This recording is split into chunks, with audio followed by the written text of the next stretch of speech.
without faking it? How do you build confidence when you might not feel like it yet? I got this question I came across online. It says, I feel like I fake it a lot instead of truly believing in myself. I want to feel genuinely confident and not just act like it. So how do you build that type of confidence?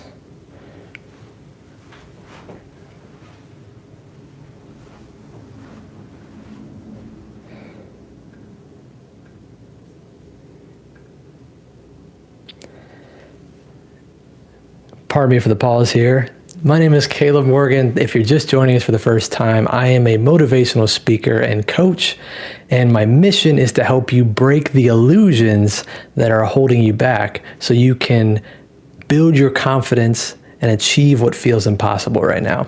So today, we're trying something new. I'm live streaming on YouTube.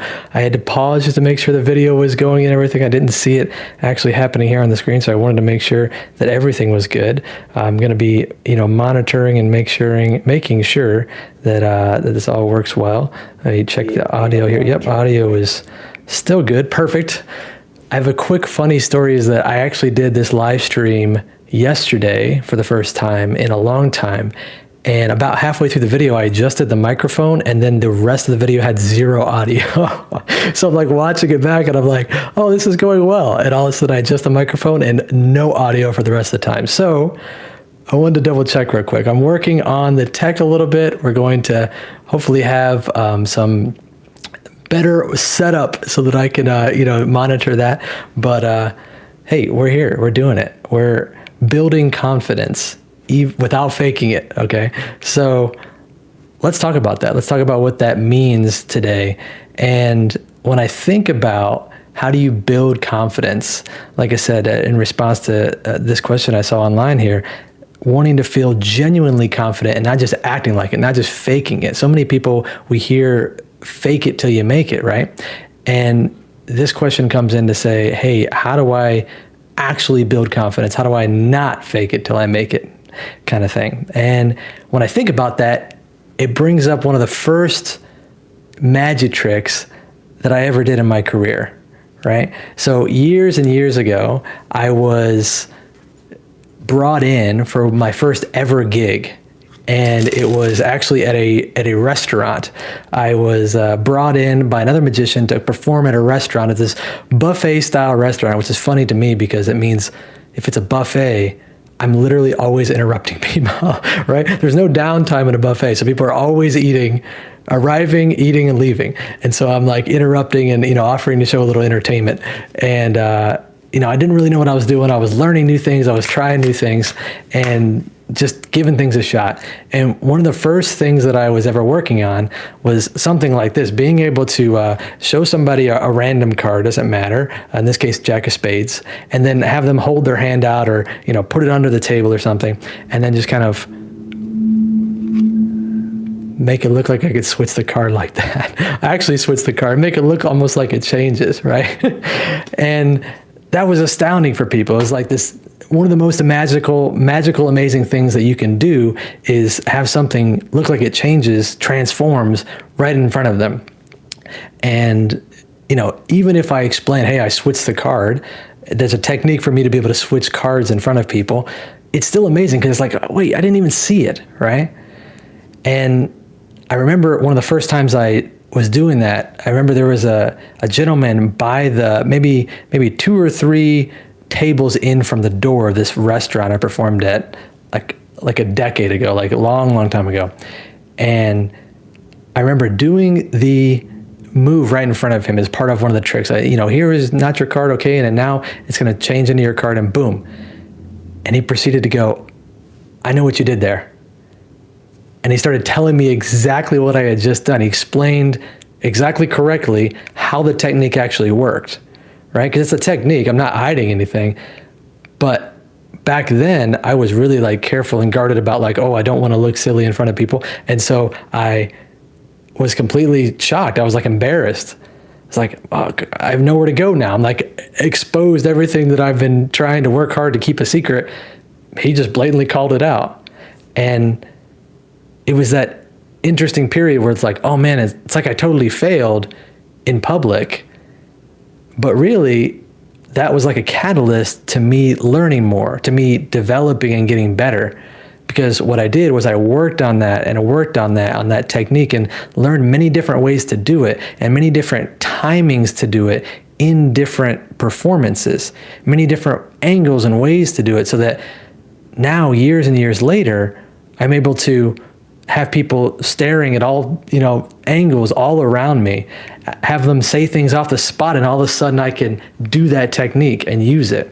Have them, be staring and burning directly on my hands and see right when the moment that it happens, and still not know when it happened, right? Still not know how exactly I switched the card. It just feels magical. It feels like, wow, that just changed, right? Now I have the confidence that I can do it. Now I don't even need to look at my hands to know that I can do that technique. But why? How did I build that confidence without just faking it, right? Without, even when I didn't feel it, right? How do I build that confidence? So I think the first thing to think about when it's like, how do I build confidence, is first off, how do we define confidence?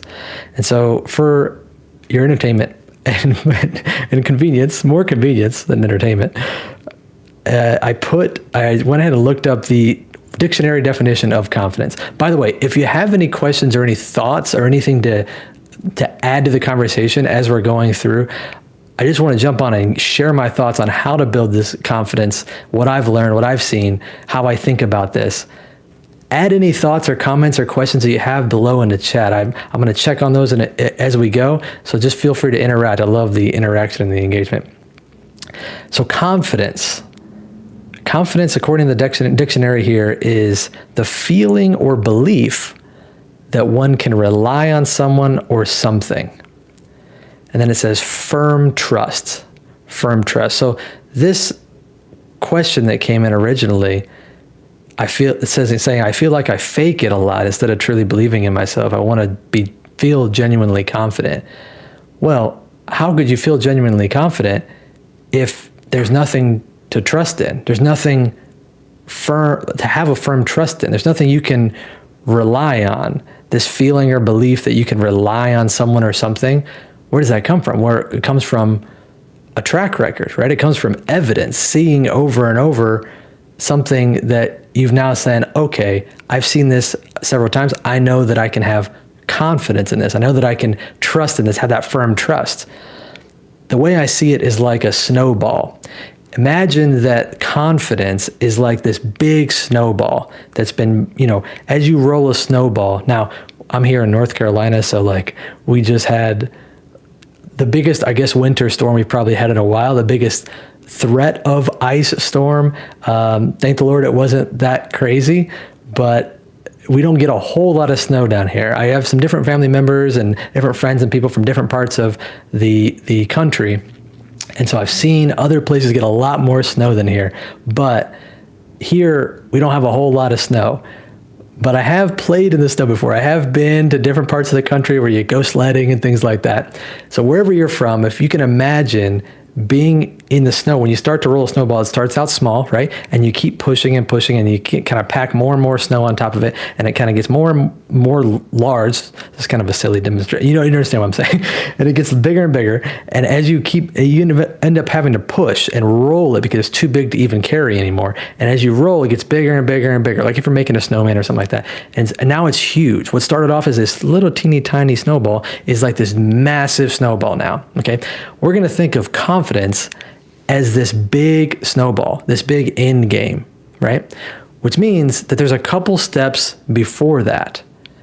We're going to go big snowball's confidence, then there's a medium snowball and a really small snowball that starts. So we need to take a couple steps back to figure out how can we get to that feeling of confidence.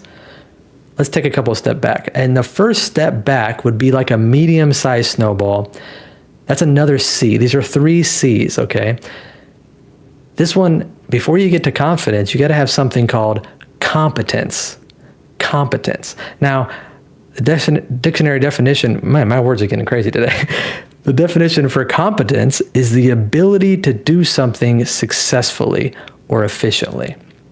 the ability to do something successfully or efficiently. So when I was first learning that technique and that move to be able to switch a playing card, I didn't know how to do it efficiently and successfully at the beginning. Of course, I did it in a way that must have been sloppy enough that the guy in the restaurant like straight up called me out and was like, "Hey, I see what you did there." And it's just like, oh, no, that's terrible, right? That's a terrible, like, being put on the spot like that. But it was because I didn't have the competence yet. I hadn't done it enough. This was at the beginning of me trying something new. So I hadn't done it enough to achieve like a bank of success, to achieve a track record, a level of competence. We'll call the track record competence, right? So that competence is very important. But before we even get there, there's one more C we actually got to start with. So you have the big snowball of confidence. If you, in your imagination, roll it back to when it was a little bit smaller, that's the competence. And if you go back even further to when it was really small snowball, the third C, courage. Courage. You got to have courage to start. Now, if you think about it, courage, let me pull up the definition for that too. I just love seeing the actual definitions of these words. Courage is the ability to do something that frightens you. The ability to do something that frightens you.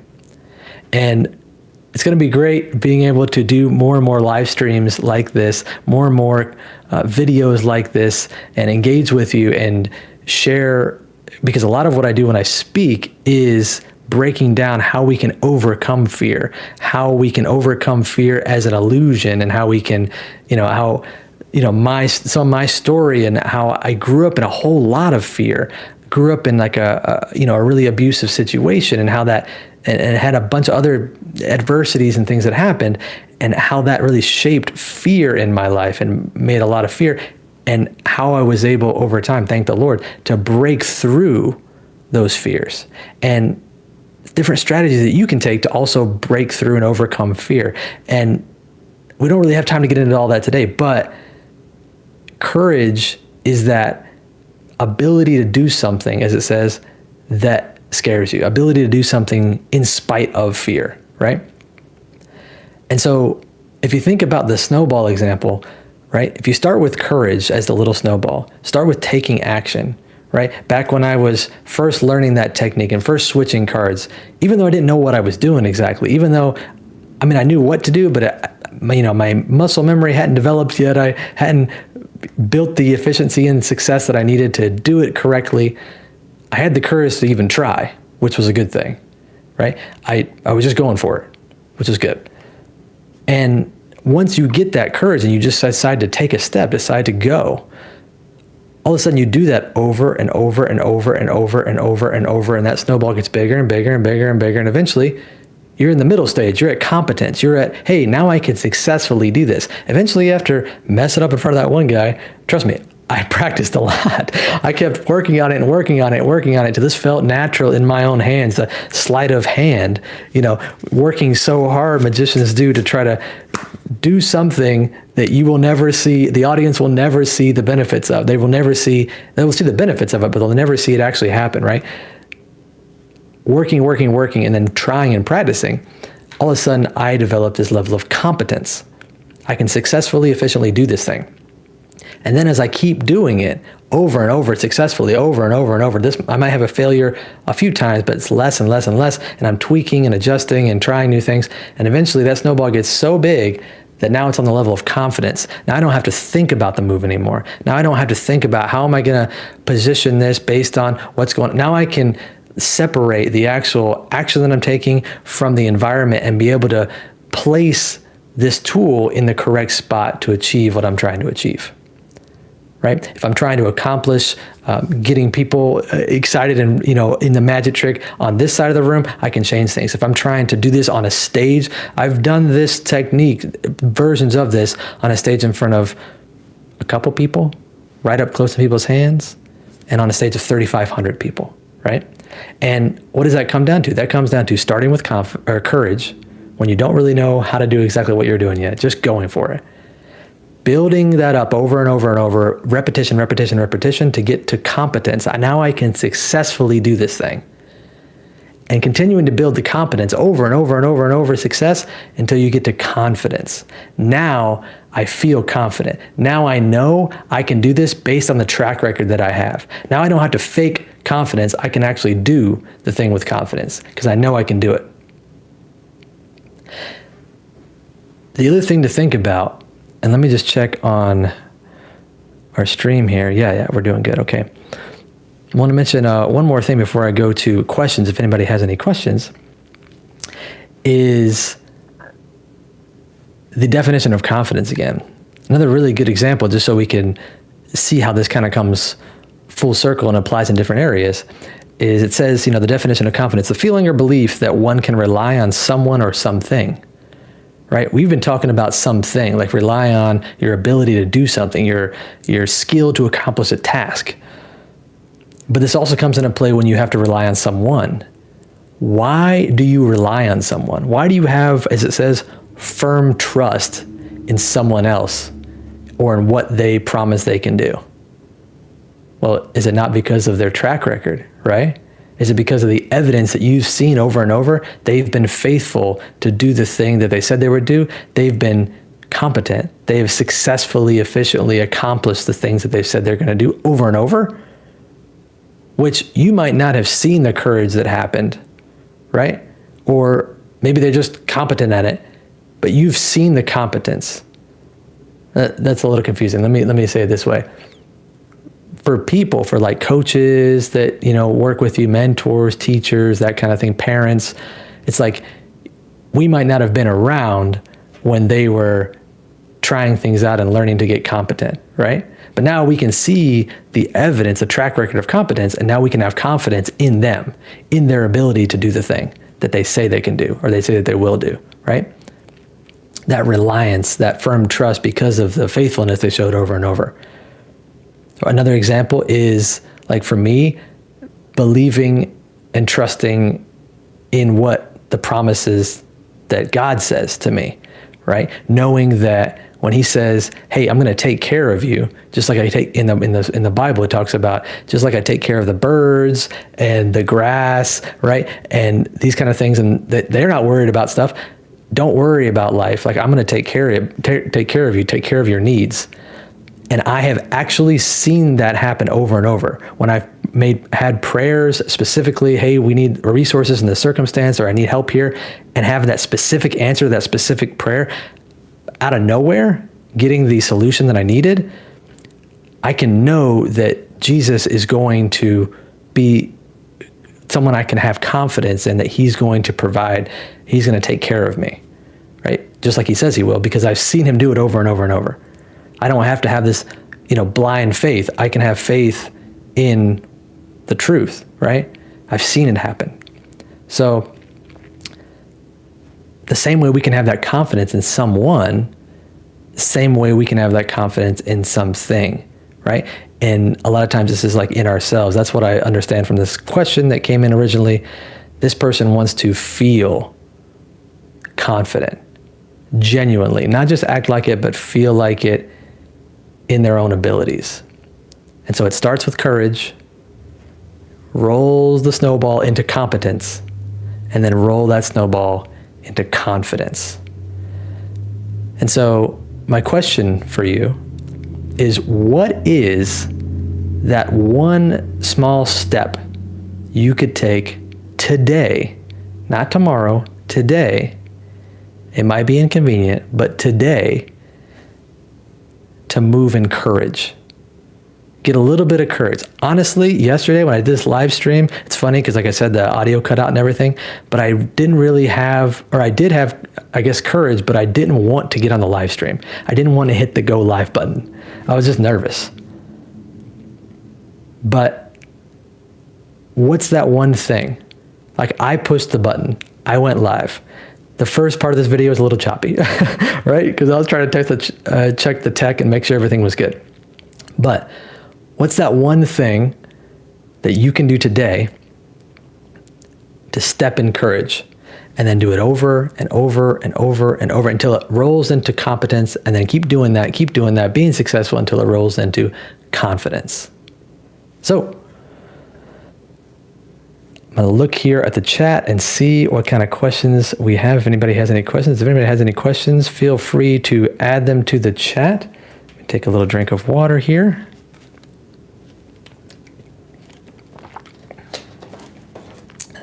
And this is exciting here. Our first live stream of 2026. I did like one live stream before, I believe, last year. Mainly one live stream, and I just didn't really kind of keep on it. But I'm excited. I have some new direction in what I'm doing, and I'm wanting to share some of the thoughts that I'm working on and things I'm thinking through that can help you, like I said, with building confidence, with breaking these illusions that so easily hold us back, and show you kind of things that I've learned, things that I've seen, and my thoughts on how the fun of the sleight of hand magic and illusions I've been learning about for so many years, and how that collides essentially with these concepts that can help us be better as leaders, as communicators in our families, for ourselves, in our lives, in our careers, in our communities, and really accomplish the things that, like I said, feel impossible, but they're not. So, all right, well, it looks like we don't have any questions right this moment. Again, like I said, if you have any thoughts or questions you want to add to this, any adjacent topics this brings up for you, if you found this helpful, do me a quick favor and just put a comment in the description. I want to have some back and forth. I want to hear from you and continue making content like this and make it more and more helpful to you. So thank you so much. My name is Caleb Morgan, and I look forward to seeing you soon.